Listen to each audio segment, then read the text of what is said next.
بڑے دکھے ہوئے درد کے ساتھ میں میری باجی صاحب سے گزارش ہے، حضور آپ سے یہ امید تو نہ تھی،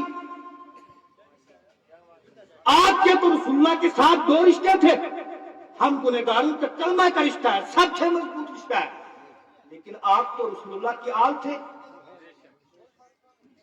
آپ تو رسول اللہ کی نسل سے ہیں، یہ دین تو آپ کے نانا جان کا تھا۔ آپ نے جمعۃ المبارک کے موقع کے اوپر مسجد اور حضور نانگا باجی کے مزار کے بیچ میں ڈول بجوائے۔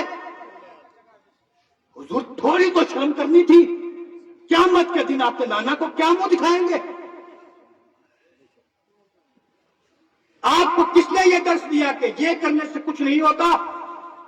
میں کہتا ہوں حضور بات کو سمجھیں، ہمیں تکلیف ہے، ہم آپ پہ تنقید نہیں کر رہے، ہم دکھے ہوئے درد سے کہہ رہے ہیں کہ آج سوشل میڈیا کے اوپر ہر ایرا گہرا نتو خیرا آپ کے منہ پہ تھوک رہا ہے، آپ آل رسول ہو، ہمیں برداشت نہیں ہے، ہم نبی کے دین کے وارث ہیں، جہاں ہم نے رسول اللہ کی شریعت کی پاسداری کرنی ہے، آپ آل بیت ہیں، آپ کی عصمت کی پاسداری بھی ہماری ذمہ داری ہے، لیکن آپ آل رسول ہو کر ایسے کام کیوں کرتے ہیں کہ آپ کے اوپر کیچڑ اچھالی جائے؟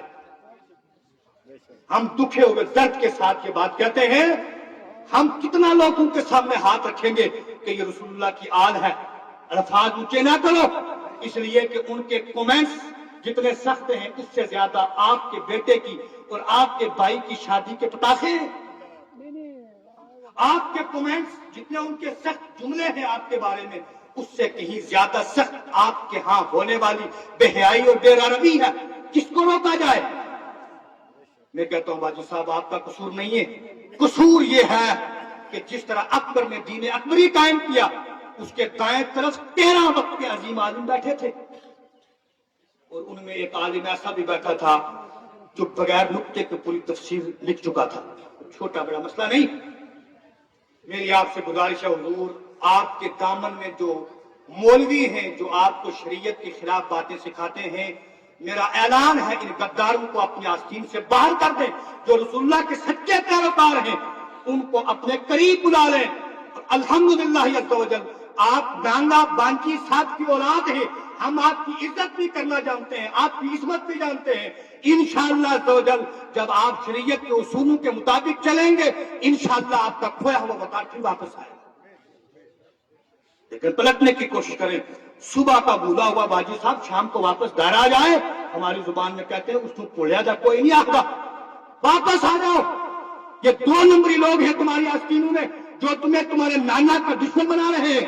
کل قیامت کا دن میرے نبی نے ارشاد فرمایا جب قیامت کا دن ہوگا کچھ لوگوں کو میرے سامنے لایا جائے گا، میں ان کی سفارش کروں۔ اللہ پاک ارشاد فرمایا ہے حبیب آپ کے بعد آپ کو نہیں پتا کہ یہ کس حد تک گرے ہیں۔ قیامت کے دن باجی صاحب اگر رسول اللہ نے آپ سے پوچھ لیا کہ آپ نے جمعے کے دن جو دن درود کا دن تھا، جس دن یا رسول اللہ کی صدائیں آپ کے یہاں بلند ہونی تھی، یہ نکاح کے بارے میں تو میرے نبی کا حکم ہے عالم ھذا نکاح وانہ کی دعا فی المساجد، اس نکاح کا اعلان کرو اور مسجدوں میں قائم کرو۔ یہ رسول اللہ کی سنت کے اوپر آپ نے پہرا دینا تھا، آپ نے رسول اللہ کی شریعت کی دھجیاں اڑائی، پھر بتاؤ قیامت کے دن کیا جواب دو گے؟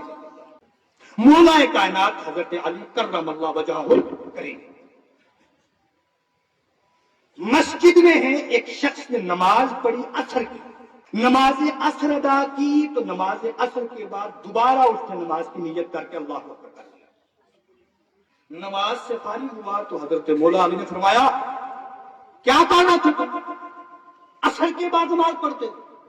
آگے سے جواب دیا اس نے انی اعلم ان اللہ لا يعذبني على الصلاۃ، کہ لگا میں جانتا ہوں اللہ پاک مجھے نماز پہ عذاب نہیں دے گا۔ بات اس کی بھی درست ہے، نماز کیا ہے؟ قیام ہے، قیام اللہ کو پسند ہے، وقوموا للہ قانتین، کر کیا رہا ہے؟ قرآن پڑھ رہا ہے، کر کیا رہا ہے؟ رکوع کر رہا ہے، کر کیا رہا ہے؟ سجدہ کر رہا ہے، انہی چیزوں کا نام کیا ہے؟ نماز ہے۔ جواب کیا دیا؟ میں جانتا ہوں کہ اللہ پاک مجھے نماز کے اوپر عذاب۔ اب مولا کائنات کا جواب سنیں، تم ڈھولوں کے مارنے کے بعد پٹاخوں کے بعد تم باتیں کرتے ہو، جواز رب نے جواز کی، شریعت کی دھجیاں اڑانے کے بعد دلیر بنتے ہو، مولا کائنات کی بارگاہ میں چلو۔ مولا کائنات نماز کے بارے میں کیا جملہ ارشاد فرما رہے ہیں؟ فرمایا سنو، ان اللہ یعذبک بہ علی مخالفتک الرسول، فرمایا بے شک تجھے اللہ اس نماز کی وجہ سے عذاب دے گا، فرمایا رسول اللہ کی مخالفت کرنے کی وجہ سے اللہ پاک تمہیں اس نماز کے اوپر عذاب عطا فرمائے۔